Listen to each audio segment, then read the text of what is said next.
Bismillahirrahmanirrahim. Assalamualaikum warahmatullahi wabarakatuh.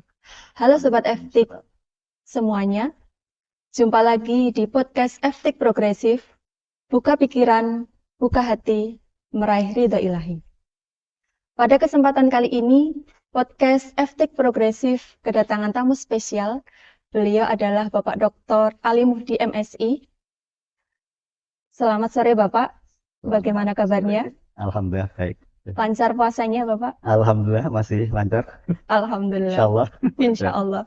Baik teman-teman Sobat FTIK, kali ini Bapak Dr. Ali Muhdi akan menyampaikan tema mengenai tawakal. Coba kita simak bersama-sama penyampaian dari beliau. Monggo Bapak Ali Muhdi, kami persilahkan. Baik. Terima kasih Wahyu atas waktu yang diberikan. Jadi tentang konsep tawakal ya. Tawakal itu kalau di dalam, kebetulan saya kan mengaji Ramadan ini tentang tawakal juga. Kitabnya namanya Taisirul Khalaq.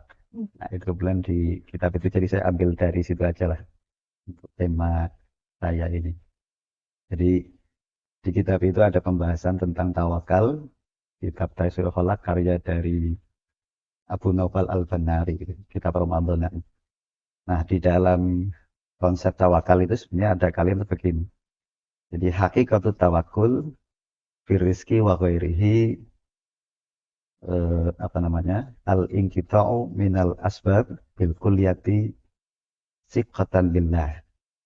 Jadi ada konsep tawakal yang dimaknai dengan hakikat tawakal adalah dalam masalah rezeki dan lain ya. Kalau tawakal itu tidak harus rezeki, atau ada yang maknai rezeki itu bisa berupa amwal, bisa berupa harta, bisa berupa nikmat, bisa berupa anugerah dan lain sebagainya. Ilmu juga ada yang mengatakan itu sebagai rezeki ya, rezeki. Nah, tawakal konsep yang pertama ini adalah tawakal yang dia itu ingkito anil asbab bil kulliyah sikotan billah. Jadi tawakal yang memutus dari asbab atau sebab atau sebab akibat kalau dalam bahasa lain. Jadi, kalau dalam bahasa tasawuf itu mungkin sudah masuk kepada tajrid ya. Kalau mungkin kita sering mendengar kaul dari siapa itu, atau Ilah Sakandari itu kan ada kata-kata misalnya iradatuka tajrid ma ikomatika iyaka fil asbab minasyahwatil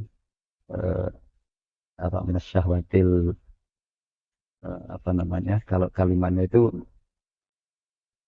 khofiyah. Jadi kalau posisinya sudah tajrid ya, atau tidak memikirkan sebab, berarti dia posisi yang sebetulnya adalah orang yang masuk golongan ahlul khusus. Jadi tawakalnya orang khusus itu ya seperti itu. Jadi, apapun yang diterima oleh dirinya itu betul-betul memang semua atas kehendak Allah dan dipasrahkan kepada Allah, tidak perlu ada ikhtiar atau asbab. Tapi itu yang kategori tawakal yang khusus ya, ini mungkin tingkatannya sudah tingkatan yang anugerah lah ya, sudah pemberian dari Allah. Kemudian ada tawakal yang kategori yang kedua adalah ini disebut dengan tawakalnya ahli umum, adalah dalam kalimatnya adalah di situ di kitab itu disebut dengan kata fala budda lahum minat tasabbubi. Jadi tidak boleh tidak bagi mereka atau wajib bagi mereka itu harus ada sebab akibat. Atau kalau mau mendapatkan rezeki itu tawakalnya harus ada ikhtiar dulu, ikhtiar. Jadi sama dengan misalnya adalah di tataran atau di dalam kajian tasawuf tadi yang misalnya di Sakandari itu ada kalimat iradatuka al asbab ma iqamatillah fit tajrid inqita'un minal minal himmatil aliyah. Kebalikan dari yang tadi yang tajrid ya. Sekarang kalau posisinya memang dia posisinya masih umum, ahli umum, tawakalnya orang umum itu, maka ya memang harus ada sebab akibat, dia harus ikhtiar gitu lah. Jadi tidak bisa tawakal kemudian tanpa ikhtiar. Nah, jadi semua hal atau dalam dua ini bisa kita rangkai dengan kalimat misalnya tawakal itu adalah kita itu berpedoman dan kembali semuanya kepada Allah, berpedoman atau berpegangan kepada Allah dan rujuk juga kepada Allah Subhanahu wa taala, dan apa namanya, dari hal-hal yang sifatnya baik itu terkait dengan haulika wa quwwatika, lafalnya begitu. Haulika wa quwwatika, baik kaitannya dengan hal yang sifatnya upaya untuk terhindar dari kemaksiatan maupun kekuatan untuk beribadah kepada Allah, itu bisa ada pemaknaan secara umum ya, umum seperti itu. Tapi kalau kategorisasi tawakal tadi, ada tawakal yang orang umum atau yang orang khusus, jadi yang dia memang sudah posisinya adalah tanpa sebab, dia sudah tajrid, pokoknya tanpa dia usaha itu kok rezeki sudah datang.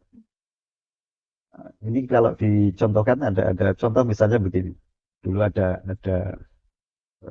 perdebatan antara guru dan murid, bisa dicontohkan begitu.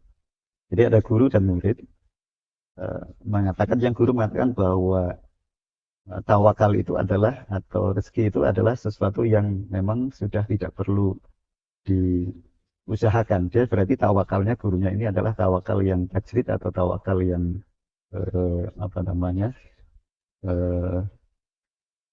bidunil asbab ya. Nah, kemudian yang murid dia berpendapat bahwa tawakal menurut saya adalah tawakal yang disabat minat tasabbuh, harus ada ikhtiar. Nah, cara menjelaskannya begini. Guru itu kemudian suatu ketika pada saat yang lain, si murid ini kemudian pada saat mau sowan ya, mau berkunjung ke tempat, istilahnya di waktu yang lain gitu, pada gurunya. Dia sebagai bentuk penghormatan ta'zimnya itu kan dia membawa oleh-oleh atau ingin membawa hadiah untuk gurunya. Nah, lalu membawalah si murid ini kepada gurunya, membawa hadiah atau oleh-oleh. Katakanlah kita membawa, kalau dari desa mungkin dari kampung membawa beras atau membawa sembako atau apa, untuk ta'zim, ikram, memuliakan guru. Dan itu biasa kan, tradisi antar guru dan murid, akhlaknya kan begitu. Dan dibawalah kepada guru, lalu guru menerima hal itu dengan senyum-senyum, dan disitulah guru menjelaskan, inilah tawakal yang saya maksud. Tawakal saya adalah tawakal tanpa saya berikhtiar. Ternyata kamulah yang membawakan makanan untuk saya. Jadi si murid tadi, dia tawakalnya masih ikhtiar, karena memang makomnya ya. Kemudian si gurunya ini derajatnya, dia ingin menjelaskan bahwa derajat kalau memang dia makomnya makom tajrid atau bighairi sabab ya tadi, maka caranya diantaranya Allah memberikannya seperti itu, dengan mendapatkan anugerah melalui orang-orang tadi, tapi tanpa usaha. Nah, inilah yang kemudian dikatakan sebagai bahwa tawakal itu ada dua itu.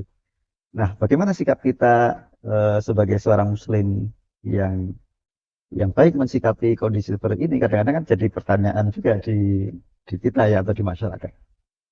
Sebab tadi kalau dia tawakal, dia mungkin ya, dia merasa saya ingin tawakal tajrid, tapi sebetulnya dia masih butuh. Dia masih punya kebutuhan, masih punya tuntutan untuk mencukupi kebutuhannya itu. Nah, usaha dia untuk merasa tajrid atau merasa tidak butuh asbab, itu kalau di dalam tasawuf al-hikam yang disebut oleh Mu'attil as-Sakandari, itu adalah sebagai minasyahwat. Jadi dianggap sesuatu yang nafsu ya, nafsu syahwat, atau mungkin kesombongan lah. Dia posisinya belum sampai tajrid. Demikian juga kalau dia sudah tajrid lah, bagaimana kalau seandainya saya kemudian yang tajrid misalnya ya, ada orang tajrid lah, kalau dia turun ke posisi harus cari kasab atau cari maisah, cari ikhtiar, berarti dia dapat dianggap sebagai turun inhitatun min himmatil aliyah. Dia turun posisi dari cita-cita yang atau dari semangat yang tinggi. Jadi kemudian bagaimana sikap kita untuk memposisikan dua hal ini yang katakanlah ada di sisi kanan dan sisi kiri yang berbeda ini? Maka sebetulnya kita kembalikan ke masing-masing kita. Kita itu sebenarnya merasa diri kita sebenarnya masih butuh seasbab atau masih butuh ikhtiar apa enggak, kita bisa menilai diri kita masing-masing. Jadi sesuaikan dengan keadaan hati kita dan kondisi kita sebetulnya dalam kebutuhan itu. Kalau kita memang dalam posisi memang masih butuh ya, ya memang harus ikhtiar. Jadi tawakalnya itu tapi dengan tawakal dengan ikhtiar gitu ya. Tapi begitu juga ketika kita suatu saat ya, jadi orang itu ada kala ada dalam posisi yang paling tepat memposisikannya adalah kadang-kadang sesuaikan tadi, maksudnya kadang-kadang ada orang yang pada saat tertentu dia berada dalam posisi asbab butuh ikhtiar, tapi pada saat tertentu dia dalam posisi tajrid, artinya dia memposisikan dari memang dia sudah tidak butuh, sudah cukup. Tapi suatu ketika bisa jadi Allah memberikan kondisi yang berbeda pada saat yang lain dia turun, ya berarti harus ikhtiar kalau dia tidak dalam posisi katakanlah yang sudah mandito tadi yang sudah tajrid itu. Itu saya kira konsep tentang tawakal. Baik, subhanallah luar biasa sekali ya teman-teman ya.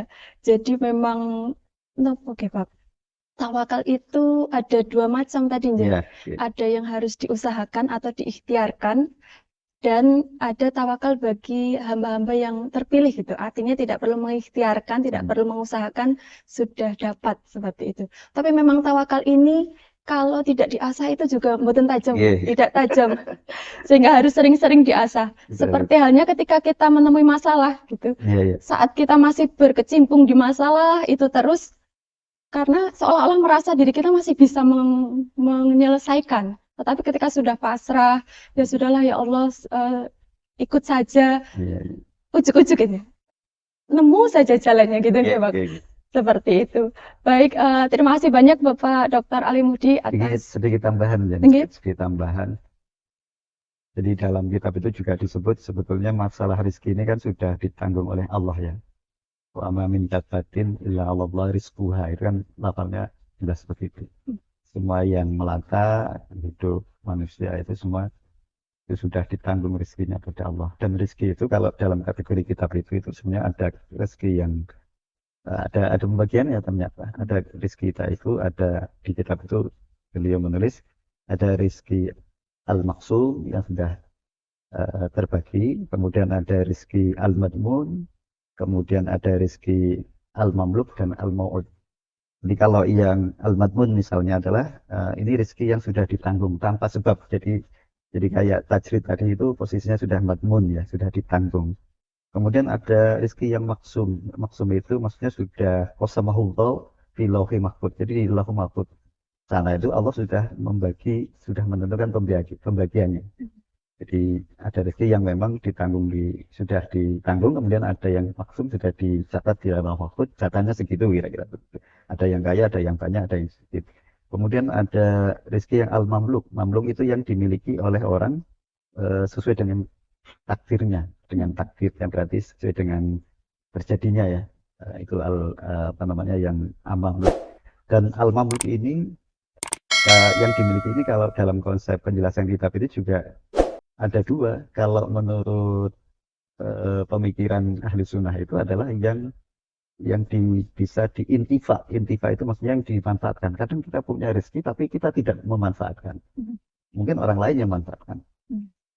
Atau kita tidak punya rezeki tapi ada orang lain punya terus kita diberi. Itu misalnya ada orang punya makanan, kolak misalnya. Dia yang punya, tapi dia sudah kenyang atau dia sudah tidak butuh diberikan pada kita. Jadi rezeki yang menurut ahli sunnah itu dimaknai sebagai al-intifa.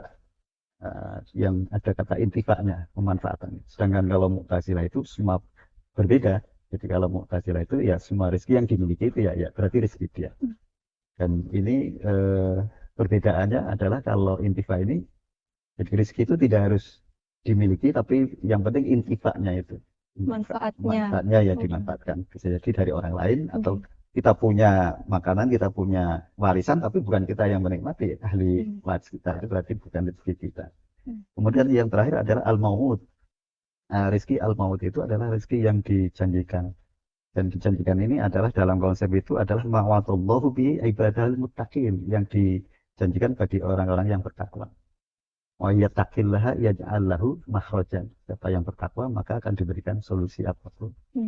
Nah, disitulah maka kadang-kadang saya juga ngajar kepada santri itu, sampai pede aja, santri besok mau jadi apa nggak penting, sampai yang penting paham bahwa rezeki itu ada maksum yang sudah dibagi, ada yang al-manmun sudah ditanggung, kemudian ada apa namanya mamluk, lalu al-maut. Santri dia hanya banyak yang maut ini dijanjikan, asal kalian bertakwa, wa yarzuqu min haitsu la yahtasib.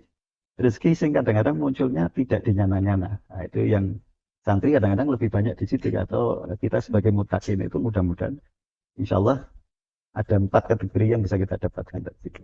Itu barangkali tambahan untuk kajian tawakal. Oke, Terima baik. kasih. Terima kasih banyak Bapak Dr. Ali Mudi.